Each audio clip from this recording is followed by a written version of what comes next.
దేవునికి స్తోత్రములు. దేవునికి అమూల్యమైన ఘనమైన అతి ప్రియులైన దేవుని బిడ్డలారా, రండి ప్రియులరా, ఈ దినము ఈ సమయము మనం ధ్యానించబోయే దేవుని జీవము గల, రక్షణ గల, శాంతి గల, ధైర్యము గల, వెలుగునిచ్చే, దేవుని మహిమతో నింపే, దేవుని జ్ఞానాన్ని, శక్తిని, దేవదూతల కాపుదలను ఇచ్చే, ఆరోగ్యకరమైన నిత్య జీవమిచ్చే దేవుని వాక్య భాగాన్ని ధ్యానిస్తాం ప్రియులరా. ధ్యానించబోయే అంశము పాపమును గూర్చిన యథార్థమైన సత్యం ప్రియులరా. అవును, పాపమును అంటే పాప క్షమాపణను గూర్చిన యథార్థమైన సత్యము. దీన్ని ధ్యానించబోయే మొదట మనం దేవుని ఆత్మ, క్రీస్తు ఆత్మ, పరిశుద్ధ ఆత్మని సహాయాన్ని, శక్తిని, విడుదలని, వాక్యాన్ని అర్థం చేసుకునే కృప, బుద్ధి వికాసాన్ని, సహాయాన్ని వేడదాం ప్రియులరా. నాతో ఏకీభవించి ప్రార్థించండి. వినబోయే దేవుని జీవము గల వాక్యము మన హృదయంలో మంచి నేలలో పడిన విత్తనం వలె మార్పడడానికి తండ్రి సాయం చేయను గాక. ఈ ప్రార్థన నాతో ఏకీభవించి ప్రార్థించండి. ప్రేయర్. తండ్రి, సర్వశక్తుడైన దేవా, పరిశుద్ధుడా, పరిశుద్ధుడా, పరిశుద్ధుడా, ఆత్మస్వరూపుడా, సర్వశక్తుడా, పాపములను క్షమించువాడా తండ్రి, ఈ చిన్న వాక్య భాగాన్ని ధ్యానించబోయేటప్పుడు మీరే మీ పిల్లలైన మా అందరితో మీ జీవము గల, రక్షణ గల వాక్యముతో మాట్లాడండి. పాప క్షమాపణను గూర్చిన యథార్థమైన సత్యము అనే అంశాన్ని ధ్యానించబోయేటప్పుడు ఈ పెద్ద అంశాన్ని మన హృదయంలో అర్థం చేసుకోవడానికి మీ సమగ్ర సత్యములో మనం చేర్చడానికి అనుగ్రహించండి తండ్రి. మీ వెలుగైన వాక్యము ద్వారా మనందరిని వెలిగించండి. మీ జీవము గల వాక్యము ద్వారా మనల్ని నిత్య జీవ మార్గంలో నడపండి. మీ వాక్యము ద్వారా మనందరినీ మార్చండి. మీ వాక్యము ద్వారా మనందరినీ మీలాగా మార్చండి తండ్రి. ఇలాగ చేసి సాతాన్ని, వాని అనుచరులని, మీ పిల్లలైన మా అందరి కాళ్ళ క్రింద శీఘ్రముగా చితకదొక్కడానికి శాంతిదాయకుడా కృపచూపమని సర్వాధికారి అయిన యేసుక్రీస్తు నామములో ప్రార్థించి పొంది ఉన్నాము తండ్రి. వెలుగైన దేవా, amen, amen. Thank you father, thank you Jesus Christ, thank you holy ghost, fire, living water, flow, amen. ప్రియులారా, పాప క్షమాపణను గూర్చిన యథార్థమైన సత్యం ప్రియులారా. పాప క్షమాపణ యేసుక్రీస్తు ద్వారా మాత్రమే ప్రియులారా. ఎందుకనగా పాపము ఇచ్చే జీతము మరణము ప్రియులారా. కానీ దేవుని ఉచితార్థవరము ఆయన ప్రియకుమారునందున్న నిత్య జీవము ప్రియులారా. మన పాపమును మోసుకుని పో దేవుని గొర్రె పిల్లగా దేవుని కుమారుగా ఈ లోకానికి వచ్చాడు ప్రియులారా.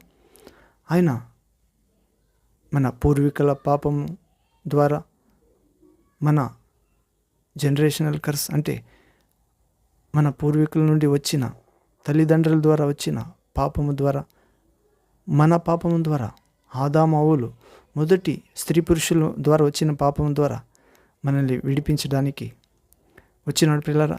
ఆ పాపం నుండి విడుదల అవ్వడానికి మనుష్య కులానికి అవ్వలేదు. ఆ పాపము సాతాను ద్వారా వచ్చింది, దయ్యము ద్వారా వచ్చింది. మనుష్య శక్తి ద్వారా విడుదల పొందనే కాదు, దానికి దేవుడే మనుష్యుడై వచ్చాడు ప్రియులారా.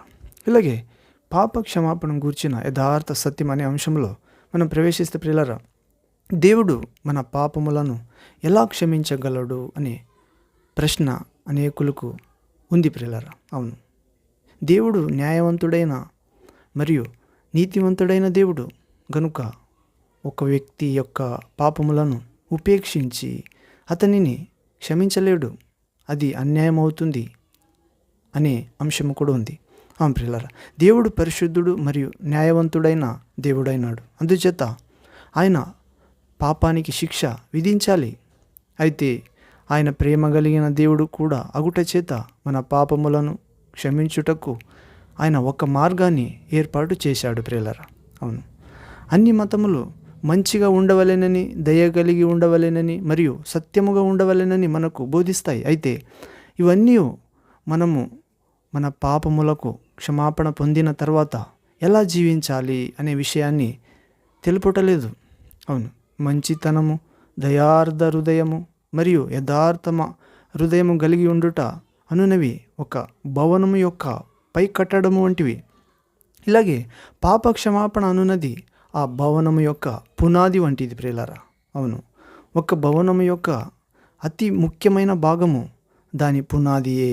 అవును, మన పాపములను క్షమించుటకు దేవుడు లోకమునకు వచ్చాడు ప్రియులారా, యేసుక్రీస్తు. అవును ప్రియులారా, మరియు ఈ లోకమును సృష్టించినప్పటికంటే ఆ కష్టమైన బాధ కలిగించినది ఒకటి చేయవలసి ఉండెను. అవును, దేవునికి మనుషుల కొరకు. అవును, లోకమును సృష్టించుటకు దేవుడు ఒక మాట మాత్రమే పలికినప్పుడు వెంటనే లోకము ఉనికిలోకి వచ్చింది. కానీ కేవలము మాట మాత్రము పలుకుట ద్వారా ఆయన మన పాపములను క్షమించలేదు. మానవుని యొక్క పాపములను క్షమించబడుటకు ఒకే ఒక మార్గము కలదు. అవును, దేవుడు మనమంటి ఒక మానవుడు కావలసి ఉండెను. మానవ మాత్రములుగా మనము ఎదుర్కొరుచున్న శోధనలు మరియు పోరాటముల ద్వారా ఆయన జీవించవలసి ఉండెను. మరియు మన పాపములకు శిక్ష ఆయనపై వేసుకుని మనకు బదులుగా ఆయన బలియాగముగా చనిపోవలసిన అవసరం ఉండేను ప్రియులారా. అవును, ఇలాగే పాపమునకు శిక్ష, బాధ లేక అనారోగ్యము లేక పేదరికము లేక సమాజంలో అట్టడుగు స్థితిలో మరలా జన్మించుట లేక అటువంటిది ఏదైనా కాదు ప్రియులారా పాప ఫలితం అంటే. కానీ అది ఎల్లకాలము దేవుని నుండి వేరు చేయబడుటే ఆ అసామాన్యమైన నిత్య శాశ్వతమైన మరణం ప్రియులారా. పాపము ఒక శిక్ష, బాధ, అనారోగ్యము, పేదరికము, సమాజంలో అట్టడుగు స్థితి, మరలా జన్మించుట అనున్నది ఇవన్నీ కాదు ప్రియులారా. ఎల్లకాలము దేవుని నుండి వేరు చేయబడుటకు శాశ్వతమైన నరకములో వేయబడుటయే ఇది పాపముకు వచ్చే శిక్ష ప్రియులారా. అవును, ఈ శిక్ష దయ్యముకు విధించబడింది కనుక ఆ దయ్యము తన స్వభావములో మనందరినీ తీసుకువెళ్ళడానికి రోజు మోసపరచు వల వేస్తున్నాడు ప్రియులారా. లోకము, శరీరాశ, నేత్రాశ, జీవపు డంబం అనే వల ఇది తండ్రి నుండి వచ్చినవి కావు, లోకమును ఉన్న దయ్యపు శక్తి నుండి వచ్చిన ప్రియులారా. గనుక దేవుని వాక్యమైన యేసుక్రీస్తుని ధ్యానిస్తే, ఆయన జీవిత చరిత్రను చదివితే, ఆయన మాటలను విశ్వసిస్తే పరిశుద్ధాత్ముడు మనలో ప్రవేశిస్తాడు ప్రియులారా, దీవెన ఆత్మ. అవును, ఎవరు యేసుక్రీస్తుని విశ్వసిస్తారో వారందరికీ తండ్రి వాగ్దానం ఇచ్చినాడు మాట, ఆయన ఆత్మలో భాగము ఇస్తాడు. అవును, తండ్రి వలె మారిపోతాం, ఆత్మీయంగా జీవిస్తాం ప్రియులారా, పరలోక సంబంధులుగా. అవును ప్రియ. ఇలాగే భౌతిక మరణం అనగా మన భూ సంబంధమైన శరీరము నుండి వేరుపరచబడుట. అటులనే సమస్త జీవములకు ఆధారమైన దేవుని నుండి వేరు చేయబడుటే ఆత్మీయ మరణమై ఉన్నది. భౌతిక మరణం అనగా మన భూ సంబంధమైన శరీరము నుండి వేరుపరచబడుట ప్రియులారా. అటులనే సమస్త జీవమునకు మూలాధారమైన ఆ తండ్రి దేవుని నుండి, ఆ దేవుని స్వరూపుడైన యేసుక్రీస్తుని నుండి, దేవుని శక్తి అయిన పరిశుద్ధాత్మ నుండి వేరుపరచబడుటే ఆత్మీయ మరణము, రెండవ మరణం ప్రియులారా.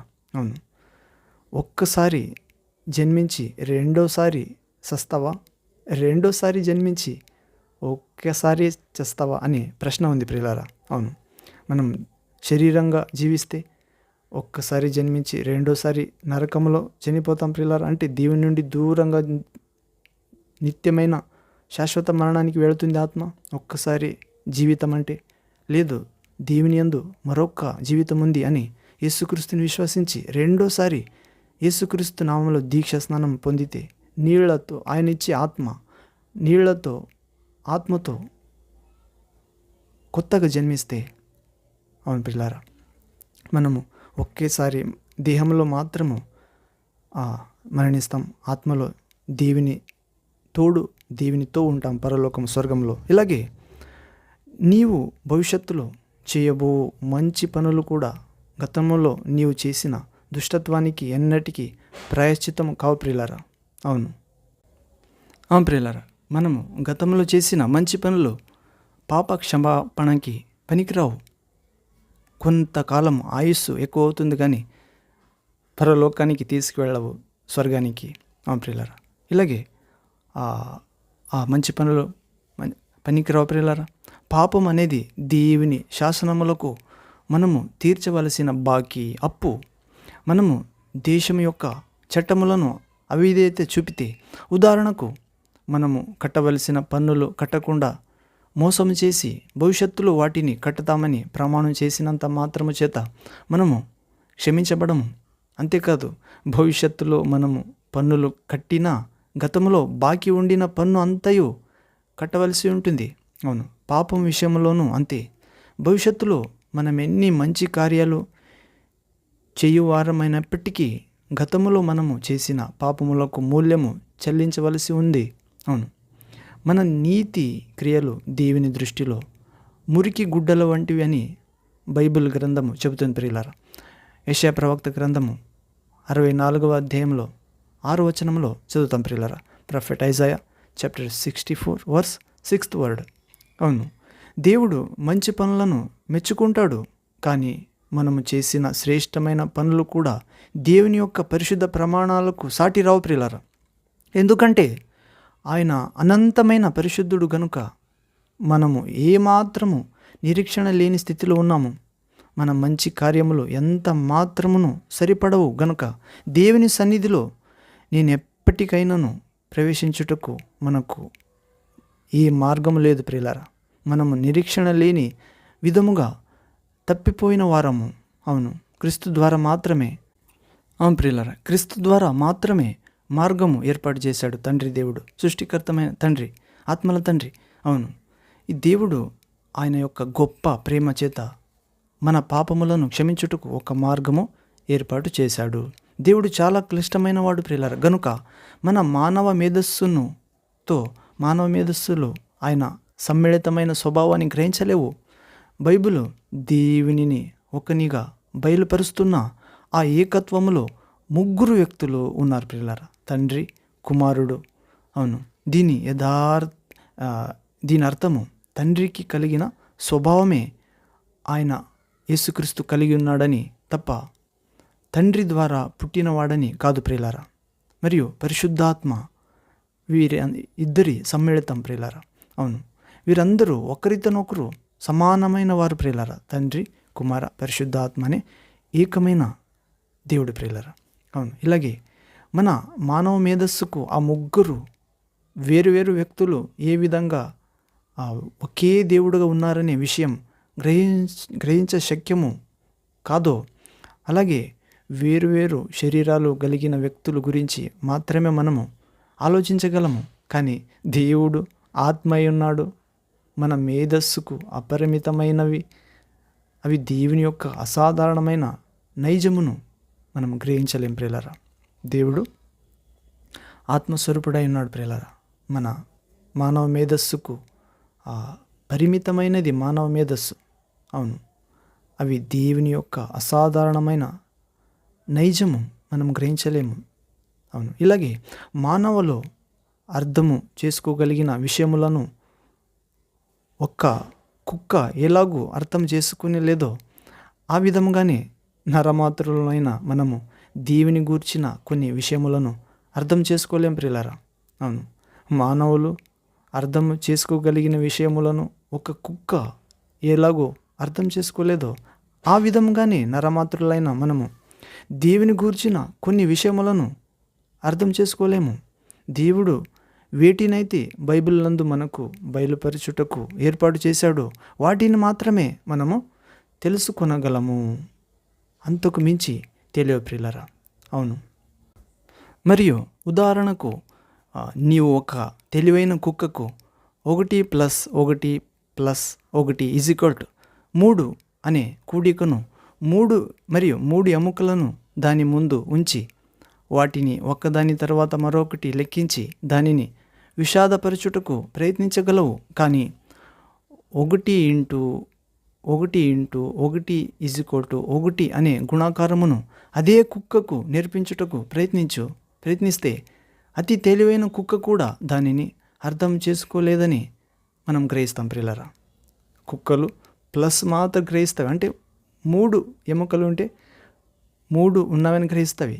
కానీ గుణాకారము చేస్తే 1 వస్తుందంటే కుక్కలు గ్రహించలేవు. అవును ప్రియులారా. ఇలాగే మానవ మాతృలమైన మనకు 1 3 అయినప్పటికీ ఒకదానితోనొకటి గుణించినప్పుడు 1 అగునని బాగుగా తెలియను.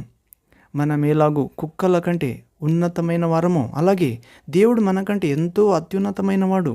అవును, గుణాకారమును అర్థము చేసుకున్నటకు కుక్క మానవుడిగా ఉండవలసి అవసరం. మనము దేవునిని అర్థం చేసుకోవడానికి మనము దేవుని వలె ఉండుట అవసరం ప్రియులారా. అవును, దాని కొరకే దేవుని ఆత్మ పంపబడింది ప్రియులారా. ఎంతో కొంత మనము దేవుని స్వభావంలో మార్చబడతాం. అవును, ఎవరెవరు దేవుని వాక్యాన్ని అంగీకరించురో వారు దేవుళ్ళుగా మార్చబడిరి. యోహాను సువార్త 10:34 చదువుతాం ప్రియులారా. ఎవరొద్దకు దేవుని వాక్యం వచ్చిందో, ఎవరు దేవుని వాక్యాన్ని స్వీకరించిరో వారందరూ దేవుళ్ళు అనబడిరి. పరిశుద్ధ గ్రంథంలో లిఖించబడుటది నిరర్థము కాదు అని శాస్త్రి పరిసరులకు ప్రభు యేసయ్య చెప్తాడు.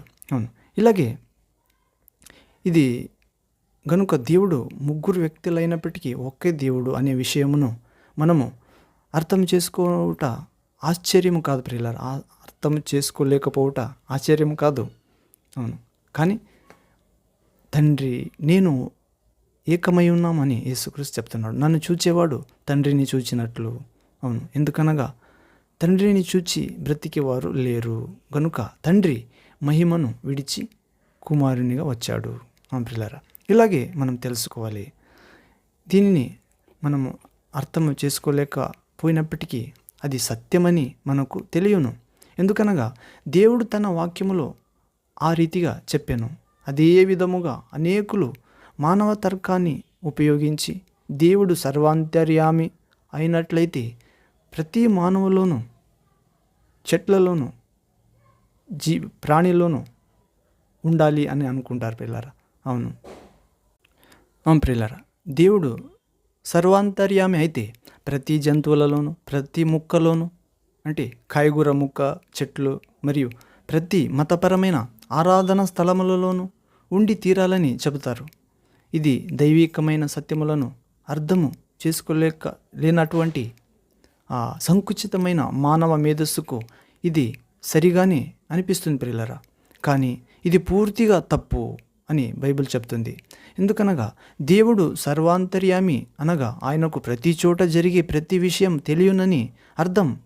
కానీ ఆయనకు నరకములో ఏమి జరుగుతుందో తెలిసినప్పటికీ ఆయన ఆ నరకములో అక్కడ ఖచ్చితంగా లేడు ప్రియులారా. ఎందుకనగా దేవుడు లేని స్థలమే నరకం ప్రియులారా. దాని కొరకే ఇహలోకంలో జీవించేటప్పుడే దేవుని మాటలతో, దేవుని స్వరూపుడైన యేసుక్రీస్తుతో జీవించాలి.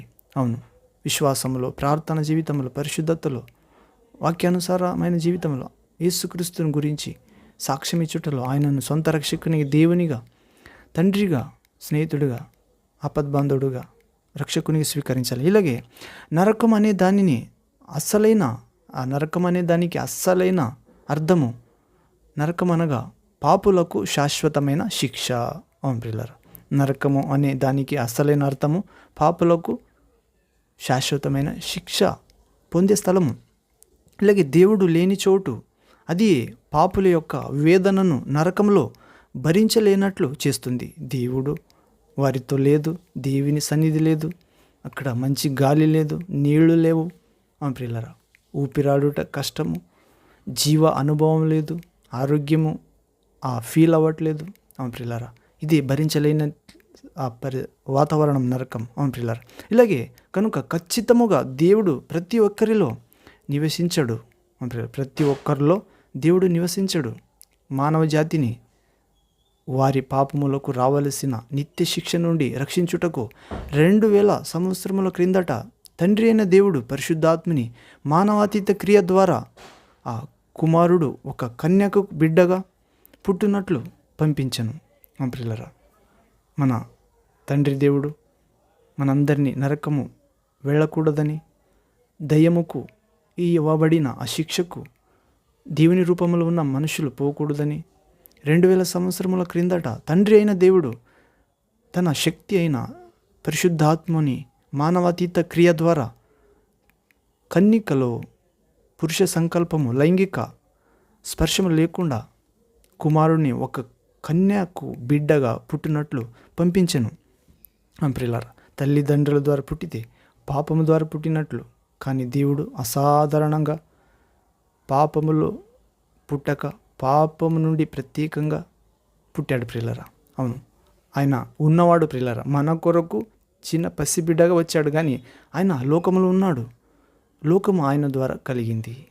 ఆయన మాంసాకారంలో, తన పిల్లలు మాంసాకారంలో ఉన్నారు కనుక తన పిల్లలు మరణ భయం నిమిత్తము జీవమానం పర్యంతము ఆ దయ్యమైన సాతానుకి, ఇహలోక అధిపతికి, ఆ కనబడిని మోసపరిచే ఆ ఘట సర్పానికి, ఆ నరాంతకునికి, ఆ అబద్ధికునికి, ప్రియులారా, మోసపరచు ఆత్మకు దాసునిగా భయభీతులుగా జీవిస్తున్నారు కనుక, బ్లాక్మెయిల్లో ఉన్నారు కనుక తండ్రి, ఆత్మల తండ్రి పిల్లల వలె మాంసాకారంలో వచ్చాడు. మరణాధికారిని తన మరణము ద్వారా ఓడించాడు. ప్రియులారా, అవును, హెబ్రీయుల గ్రంథము 2వ అధ్యాయం 14వ వచనమును, హెబ్రీస్ letter chapter 2 verse 14th word మనం చదువుతాం. మన తండ్రి, ఆత్మల తండ్రి మనవలే మనుష్య రూపంలో వచ్చినాడు. ఆ పాపానికి శిక్ష విధించాడు. పాప అధికారికి తన మరణం ద్వారా ఓడించాడు. ప్రియులారా, అవును, ఇలాగే మనం 2000 సంవత్సరం క్రితము తండ్రి అనే దేవుడు పరిశుద్ధాత్మ ద్వారా, మానవతీత శక్తి ద్వారా కన్యకకు క్రీస్తు పుట్టినట్లు పంపించాడు. ప్రియులారా, క్రీస్తు అనగా అభిషిక్తుడు, స్వర్గ శక్తి ధరించుకుని వచ్చినవాడు. పాపాన్ని, శాపాన్ని, మరణాన్ని నాశనం చేయన సాతాను క్రియలను నాశనం చేయడానికి ప్రత్యక్షమైన వాడు. అవును ప్రియులారా, ఆయన యేసుక్రీస్తు అనే పేరు పెట్టబడింది. అవును, యేసు అనగా ఆయన తన జనులను వారి వారి పాపముల నుండి విడిపించి రక్షిస్తాడు. క్రీస్తు అనగా అభిషేక్తుడు. అభిషేకం అనగా మాట్లాడుతుంది. అభిషేకం అనగా సాతాను శక్తిని జయించి, ఇహలోక శక్తిని జయించి, దయ్యపు శక్తిని జయించి భూలోకమందున దేవుని సర్వశక్తి. ప్రియులారా, దేవుని భక్తులను, విశ్వాసులను మరణం నుండి లేపే శక్తి, పునరుత్థాన శక్తి. ఇలాగే ఆ యేసుక్రీస్తు అనే పేరు పెట్టబడిన ఆ ప్రభు, రక్షకుడు, మనందరి తండ్రి, ఆయన బాల్యం నుండి మానవులు ఎదుర్కొని ప్రతి శోధనను ఎదుర్కొన్నాడు. ప్రియులారా, అవును, పెద్దవాడైనాడు. ఆ శోధనలన్నిటి యందున ఆయన జయమును పొందెను. ఆయన ఎన్నడూను పాపము చేయలేదు. అవును ప్రియులారా, దేవునికి స్తోత్రములు. అవును ప్రియులారా, ఇలాగే ఆ తండ్రి అయిన దేవుడు తన కుమారుడైన యేసుక్రీస్తును తన 33వ ఏట ఆ సంవత్సరమున దుష్టులైన ప్రజలు పట్టుకుని సిలువ వేయబడుటకు అనుమతించాడు. అవును, యేసుక్రీస్తు శిలువపై మన కొరకు శాపమాయను మరియు మానవజాతి పాపములకు శిక్షను, మానవజాతికి వచ్చే పాప శిక్షను ఆయన అనుభవించాడు. ప్రియులారా, అచ్చట శిలువపైన మనము దేవుని యొక్క అద్భుతమైన ప్రేమను చూడగలం. ప్రియులారా, అవును, శాంతిని చూడగలము. అవును, నిత్య జీవిత మార్గాన్ని చూడగలము.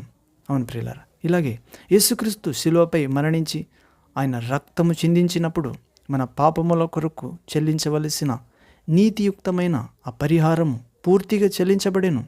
న్యాయపు తీర్పు పూర్తిగా తీర్చబడెను.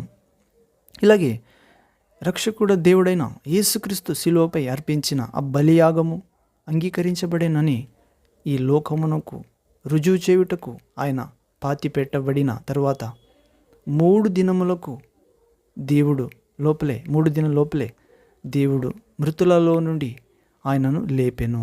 ప్రియులారా, దేవుడు ఒక్కడే అనియు ఈ భూమిపైకి మానవ రూపంలో వచ్చిన ఒకే ఒక దైవ అవతారము యేసుక్రీస్తే అనియు 2 వాస్తవాల ద్వారా రుజువగుచున్నవి. ప్రియులారా, అవును, ఒకటి రుజువు ప్రభువైన యేసుక్రీస్తే ఒక్కడే లోక పాపములను మోసుకుని పోయి దేవుని గొర్రె పిల్ల అని ప్రియులారా.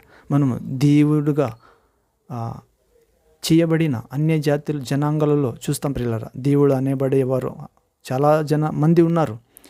వారికి అనేక రూపములు ఉన్నవి. పాము రూపము, గద్ద రూపము, పంది రూపము, కుక్క రూపము అని ప్రియులారా. అనేక ప్రాణుల రూపం ఉంది, కానీ గొర్రె పిల్ల రూపముగా ఉన్న దేవుడు లేరు ప్రియులారా.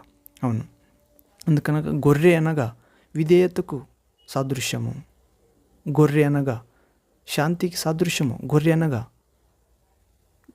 దేవుని పిల్లలకు సాదృశ్యం ప్రియులారా. ఎందుకనగా గొర్రె ఎప్పుడు కాపరి మాట వింటుంది, కాపరిని వెంబడిస్తుంది. మేక కాపరి లేదు, కాపరిని వెంబడించదు అని ప్రియులారా. ఇలాగే ఒకటో రుజువు ప్రభు మన లోకరక్షకుడు ఈ భూమిపైకి మానవ రూపంలో వచ్చిన ఒకే దైవ అవతారం యేసుక్రీస్తు అన్నట్టుకు రెండు వాస్తవాలలో, రుజువైన వాస్తవాలలో ఒకటిదిగా ప్రభువైన యేసుక్రీస్తే ఒక్కడే లోకము పాపముల కొరకు చనిపోయిన వాడు. అవును, రెండవది రుజువు ప్రభువైన యేసుక్రీస్తే ఒక్కడే మృత్యు పొందిన తర్వాత సజీవుడైన మరలా ఎన్నడూ మరణించలేదు. ఆ విధంగా మానవుని యొక్క బద్ధశత్రువైన మరణమును జయించి ఉన్నాడు ప్రియులారా. ఇది రుజువు చేశాను. అవును, ఇదిగో నేను చనిపోయింటిని కానీ లేచి ఉన్నాను, యుగ యుగముల వరకు జీవిస్తాను, సజీవుడై ఉన్నాను. పాతాళపు మరియు మరణపు తాళపు చేతులు నా చేతిలో ఉన్నవి అని ప్రభు పునరుత్థానుడైన తర్వాత తన శిష్యునికి పరలోకంలో ఆయన ఆత్మని తీసుకుని పోయి అక్కడ పరిశుద్ధ ప్రకటన గ్రంథాన్ని 22 అధ్యాయాన్ని రాసేటప్పుడు, 1వ అధ్యాయం రాసేటప్పుడు 1వ అధ్యాయంలో చెప్పినాడు ప్రియులారా.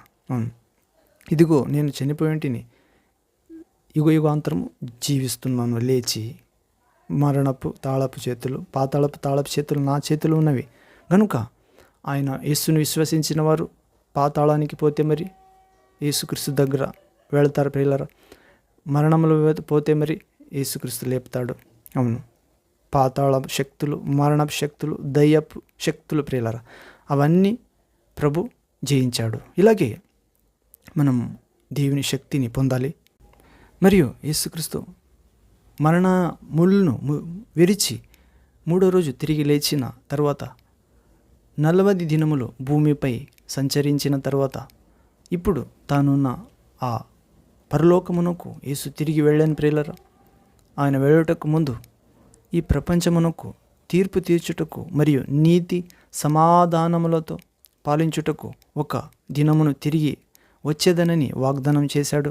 అవును, ఆయన భూమిపైకి తిరిగి వచ్చుటకు ముందు జరిగే నిర్దిష్టమైన సూచనలను ప్రభు మనకు ఇచ్చాడు. అవును, మనము ఆ సూచనల నెరవేర్పు ఇప్పుడు చూచినప్పుడు క్రీస్తు యొక్క రెండవ రాకడ బహు సమీపంలో ఉన్నదని, వాకిటిలో ఉన్నదని తెలుసుకోవాలి ప్రియులారా, తెలుసుకొంచున్నాము. ఇలాగే రక్షక దేవుడైన యేసుక్రీస్తు ఆయన భూమి మీదికి తిరిగి రాకముందే క్రీస్తులో దేవుడు నీ ముందు ఉంచిన ఆ పాప క్షమాపణ నీవు పొందుకునుట ముఖ్యం ప్రియులారా. ధన్యుడు కాగలవు, లేకుంటే ఒక్క చుక్క నీళ్లు లేని ఆ నరకానికి వెళతారు. మనము లాజరు మరియు ఐశ్వర్యవంతుడు అనే లూకా సువార్త 16వ అధ్యాయంలో యేసుక్రీస్తు చెప్పిన ఆ సన్నివేశం గురించి చూస్తాం ప్రియులారా. నిజ ఘటన. అవును, అక్కడ ధనవంతుడు అతీతంగా సుఖించి చనిపోతాడు, దరిద్రుడు చనిపోతాడు. దరిద్రుడైన లాజరు దేవదూతల ద్వారా స్వర్గానికి అబ్రాహాము విశ్వాసుల తండ్రిని అబ్రాహాము పక్కలో కూర్చుని పెడతారు. దేవదూతలు సంతోషములో ఉంటాడు. ఆ శ్రీమంతుడు చనిపోయి పాతాళంలో యాతన పడుతుంటాడు అగ్ని ద్వారా. అక్కడ నీళ్లు లేవు, ఒక్క చుక్క నీళ్లు అడుగుతాడు తండ్రి అబ్రాహామ, లాజరును పంపు. ఆ లాజరు తన చిటికీ వేలు నీళ్ళలో అద్ది ఒక్క నీటి బుగ్గ నాలుకకు వేస్తాడు అని. అవును ప్రియులారా, అలాంటి భయంకరమైన స్థలానికి ఎవరు వెళ్ళకూడదు.